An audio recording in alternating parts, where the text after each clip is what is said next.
Qureshi from class 8th. Today is my presentation on the topic of microorganisms and food. First of all, I will tell you that what is microorganism. Microorganism हम उन organism को कहते हैं जो हम अपनी खुली आंख से नहीं देख सकते। अगर हमें उनको देखना है with the help of magnifying glass और माइक्रोस्कोप। माइक्रोऑर्गेनिज्म के 4 मेजर ग्रुप्स हैं।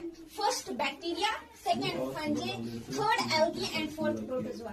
वायरस भी है, वायरस भी एक माइक्रोस्कोपिक है, बट वो only inside the cell of host organism, चाहे वो एक बैक्टीरियम प्लांट हो और एनिमल हो।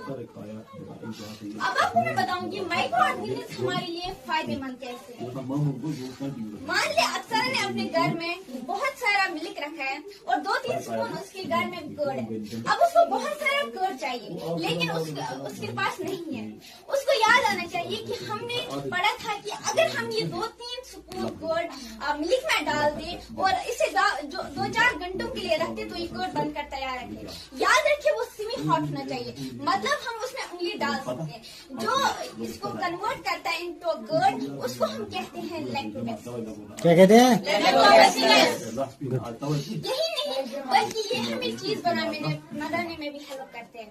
माइक्रोऑर्गेनिज्म और जो ये यीस्ट होता है ये baking of breads and cakes वगैरह बनाते हैं।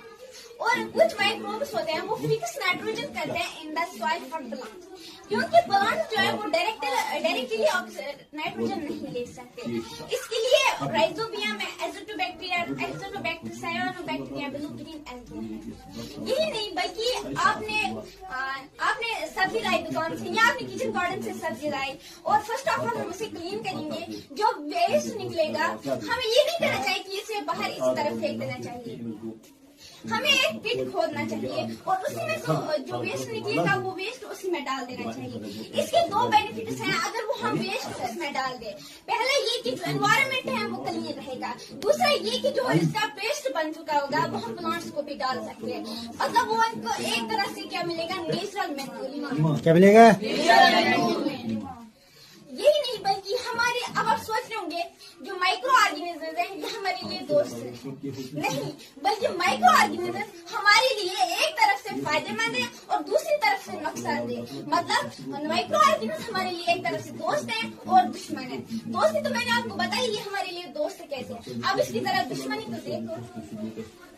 माइक्रो ऑर्गेनिज्म डिजीज पैदा करते हैं इन ह्यूमन्स एंड एनिमल्स। अब आप बोलोगे कौन सी डिजीज पैदा करते हैं? पैथोजन है डिजीज काजिंग माइक्रो ऑर्गेनिज्म।